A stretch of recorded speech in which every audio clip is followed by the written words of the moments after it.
See, some of you, and by the way, as a parent, some of you are making that same mistake. You're just way coddling your children and not just putting them out there. Oh, but they'll cry. Good. My mother never cared that I cried. All you Gen Xers, maybe late boomers, your parents didn't care if you were crying. Go over there and cry. I don't care.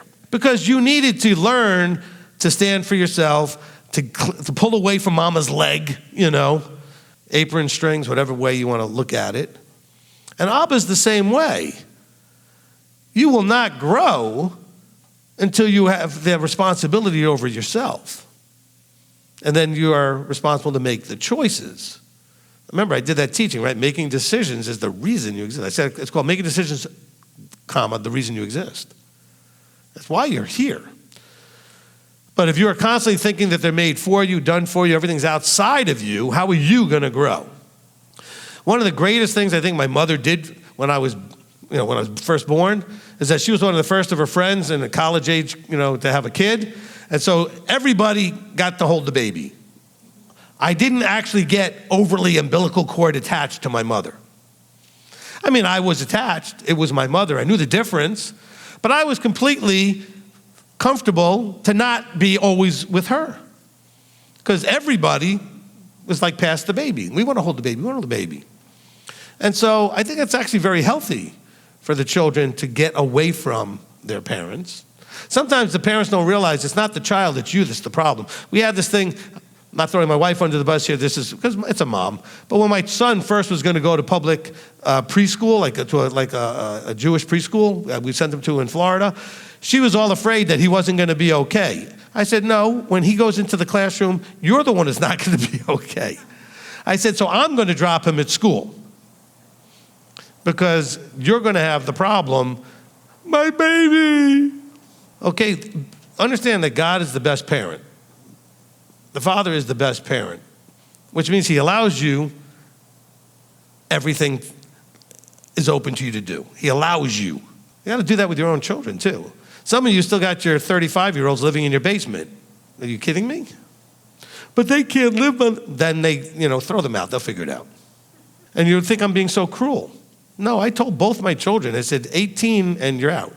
I said, you can stay as long as there's a proof that evidence that what you're doing is working towards out and not on a 10-year plan. So if you've got a reason that I can agree with, then you can stay as long as I see you actually doing it, because that'll get you out more successfully, right? Do you understand? And again, I'm trying to say all of this. I'm not trying to pick on everybody. I want to give you the right perspective of Yah. You can only grow up to a certain point in your parents' house. If he's doing everything for you, it limits your growth. Do you understand that whole point, right? A child living in the parents' house can only grow to a certain point because they're not responsible for a bunch of stuff because mom or dad's going to take care of it. That burden is not there. So that's why I keep trying to help you understand. God's not the way you thought he was. He's better. You're thinking, how could he be better? Because if you understand him the correct way, you'll understand why in his not doing for you, that's better. You thought he was great when he helped you and saved you and delivered you. And he's even better when he doesn't. Whoa. Meditate on that. When he doesn't jump in there, he's being even better. He knows your limits. He knows what you can handle. He knows when he should and shouldn't. But he doesn't because you need and will grow by him not jumping in there. And this is not what you're ever going to hear from most Messianics, and certainly not on Sunday. Oh, we're just going to be, the Father's just going to take care of it. He is not going to do all of that stuff. You know why? Because he's a great parent. Okay? If he was not a great parent, he would do all those things. He's a great parent because he doesn't want you to stay a child. And that's part of when you still act like a child in an adult world, you're in the futility of your mind. You're just walking around, and that's why we have so many depressed and frustrated young people, because nobody forced them to grow up. And so they all act entitled and enabled, and they all have all kinds of everything in the world, like, I'm tired, I'm this. You know what's so funny is when I hear people below the age of 70, I'm tired. They're like 20 years old. What are you tired?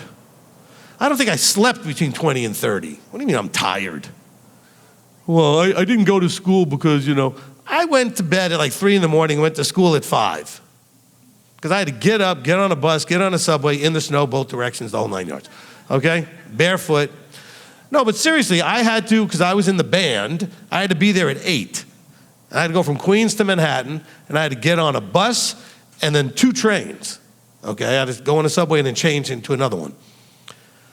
But my rhythm, my sleeping, my clock hasn't ever changed. I still went to bed at 2, 3 in the morning. And I got up on 3 or 4 hours sleep, and I went, and it got it done. And I learned how to push through and do what has to get done, because it had to get done. Nobody was there to coddle me. My mother said, you're getting up and going to bed, going to school, whatever it is, you're going. But some of you are like, oh, I feel bad, you're tired, stay home. Let's not do that. Abba's not going to do that for you. Something comes up right in your path, and you're like, oh, I'm too tired to deal with that. He's like, too bad, it's there. You got to overcome. You're going to have to persevere and get through. He wants you to know something that a good parent helps a child know. You're stronger than you thought. You're more capable than you thought. You have more reserves that you can tap into than you thought. You're more resourceful than you thought. See, you won't know this until you're forced.